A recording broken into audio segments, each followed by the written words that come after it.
no question that retail is changing, and it's changing a lot. Some people even say we're in the middle of an apocalypse. I don't necessarily use that strong of a word. I almost think more of we need a reformation of retail. And the way I think about it is, if you look at retail, retail's a pie, right? Annual sales in retail, they're this big.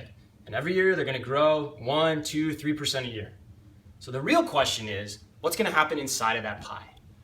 Well, as you've seen in the news lately, Amazon and Walmart are duking it out like crazy over their share of the pie. And so the question that I spend my time thinking about is not what they're doing, but what does the other slice of the pie need to do to survive and coexist against those two behemoths? So today we're gonna talk about flywheels. And you might ask, what's a flywheel? Well, flywheel is essentially a business model. It's how a company makes money.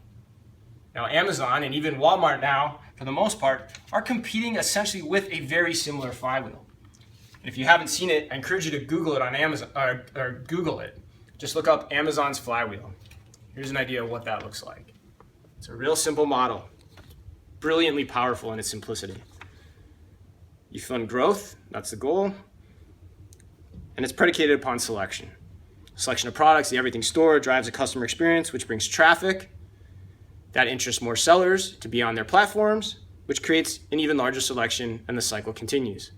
And then in the background, both for Amazon and for Walmart, always looking to lower their cost structure and lower their prices to create a different customer experience. It's great. But in my mind, retailers, legacy retailers especially, need something new that enables them to compete differently than how they've done in the past. The student body right playbook that we've always used isn't gonna work anymore. So we need a new flywheel. And so what I'm gonna present to you today, it may be right, quite honestly it might be wrong, but that's not what matters.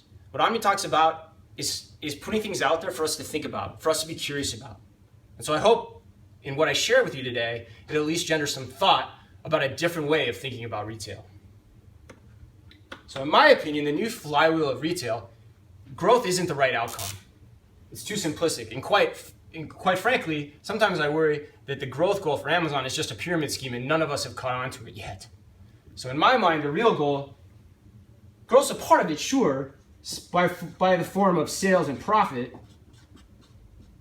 But I also think there's a third element that we have to start keeping in mind as retailers, especially with our retailers that are placed over so many locales in this country.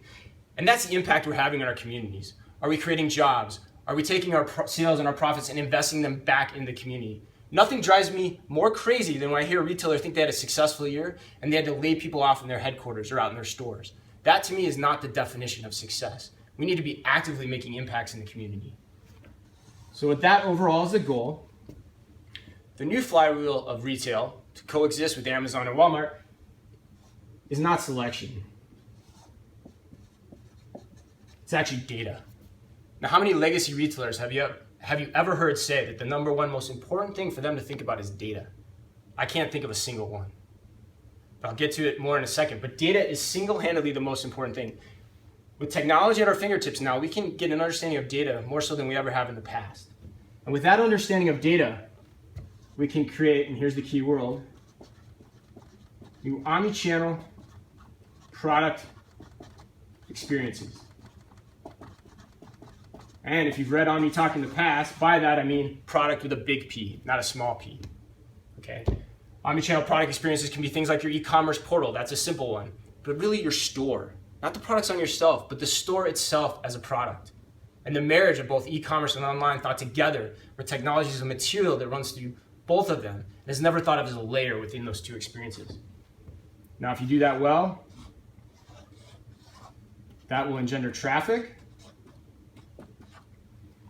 And of course, I could close the loop, but the mere fact that you're creating that loop also creates new interested parties and brings new partners to the table.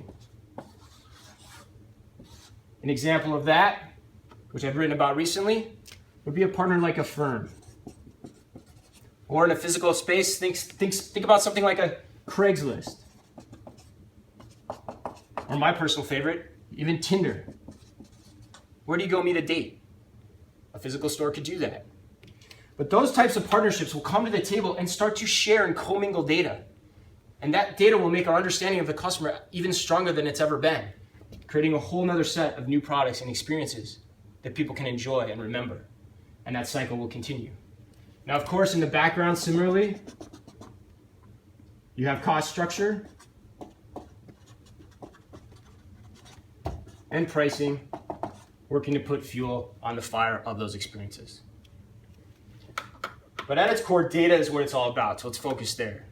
Data, because of technology, is more present and more powerful than ever before.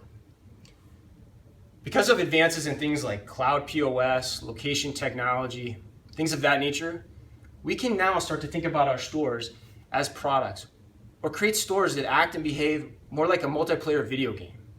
Sounds crazy, but think about it. With data at our fingertips, a customer that walks in that store is the equivalent of a main player character in a video game.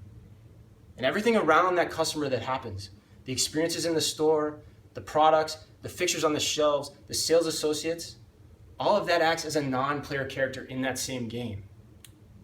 And all those things can now work and be processed interactively, real time, to the second, through new processing capabilities that give us an analytical understanding of what's happening in our stores differently than anything we've ever had before. Stop and think about that for a second. So what that means is the future looks really different. The future will be about playing up the physical. And if I had to guess, and you'll see more on this in the future, if I had to guess, that physical expression of data will take the form of an amalgamation of retailers we even already know, but that will be combined and mixed in a cocktail very different than anything we've ever seen. Think, part Amazon, but think part Starbucks, part Bonobos, part IKEA. Shrouded and wrapped in the ethos of something really powerful, like a casino. The great thing about a casino is a host. In reality, the reason we like to go there, it feels like a generous experience. We feel like we're being hosted. Casinos like to say that no matter if you won or lost, we want you to have a great time. Well, it's going to be the same thing within our physical experiences within our stores. It doesn't matter whether you bought something. What we want to celebrate is the reason you want to go there, the tactical, the delight of creating memories. We don't care if you bought anything, we care that you had a great time, that you want to come back. The retailers that start to think like that and harness their data to create these experiences will have an almost regression-like understanding of all the different activities and products within their store and how they need to change them and ebb and flow them over time. All things being equal, this is greater than this. X is greater than Y. Those are the types of things and the types of understanding that we'll actually start to have. So in summary, retailers that begin to think and act like with this mindset can coexist with the Amazons and the Walmarts of the world. Yes, they're strong. But this mindset creates a new expression of the physical world for us if we're willing to adopt it and start thinking like it. And in my opinion, retailers that start to think like this, whether current existing legacy players or even new entrants that we don't even know of, they stand a chance to win and coexist in the long term. Retailers that don't, that they continue to play the old student body right playbook that's existed for centuries, the playbook of product differentiations and things of that nature, they don't stand a chance. We have to start thinking this way.